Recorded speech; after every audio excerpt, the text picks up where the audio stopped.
Абай Құнанбайұлының 4-ші қара сөзі. Адам деген тылсым табиғаты мәңгі жұмбақ болып қала берерлік құбылыс. Абай осы тылсым құдірет иесінің екі күйіне талдау берген. Олар күлкі және қайғы. Дүниеде күлмейтін не қайғыланбайтын жан бар ма? Бұл алма-кезек болатын көңіл күйлер емес пе? Абайдың айтып отырғаны өзгеше мәселе. Өмірде күлкіге салынып, қайғы ойламайтын қаңбақ жандар болады. Күлкіні біле бермейтін мұңды жандар болады. Солардың іс-харекетіне зер салған. Абай пайымдауынша күлкінің өзі мастық, ал әрбір мастың сөйлеген сөзі бас ауыртады. Күлкіге құмар жан шаруадан, яғни адал харекеттен қалмақ. Уайым қайғы ойлағыш адам дүние шаруасына да, ахиретке де жинақырақ болады. Бірақ адамның күлмей үнемі қайғыда жүруі мүмкін емес.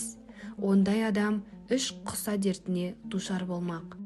Күлкі жауып өткен жаңбырдай көңіл күйін шайып өтеді. Күлкісіз тірлік жоқ. Абай осы мәселенің шешуін ұсынады. Әрбір орынды харекет өзі де уайым қайғыны азайтады. Орынсыз күлкіменен азайтпа қайғыны, орынды харекетпен азайт. Бұдан әрі де Абай надан адамның қылығына күлсең рахаттанып күлме, ыза болғаныңнан күл. Оның өзі қайғы. Жақсы жанның қылығына күлсең рахаттанып, жақсыдан ғибрат алдым деп күл дейді.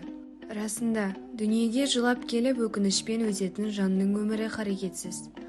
Тек күлкімен өтеді дегенге кім сенбек? Болмыстың мәнін түсінбеген адамда уайым қайғы бола да қоймайды. Олай болса, онда жан да сана да жоқ.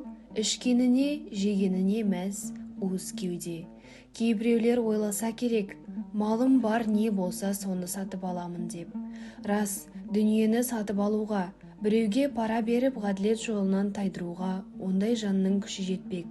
Бар адамның түптің түбінде басына келеді. Ол күн туғанда бір күндік ғұмырға зар болмақ. Осы іс мәнісін ұққандықтан өзі адамға ой салатын, адал харекетке бастайтын қайғы емес пе?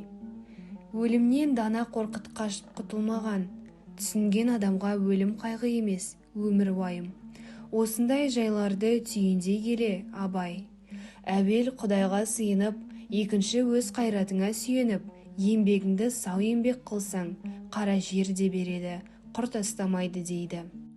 Адам өз қайратына сүйеніп харекет етсе, күлкінің де, қайғының да мәнісін түсінбек. Өзі өмір сүрген дәуірдің қоғамдық өмірін, халықтың мұң-мұқтажын, әлеуметтік теңсіздікті жырлаған Абай атамыздың өнерін дәріптеу, жүрегі қазақ деп соғатын әрбір азаматтың міндеті деп білемін.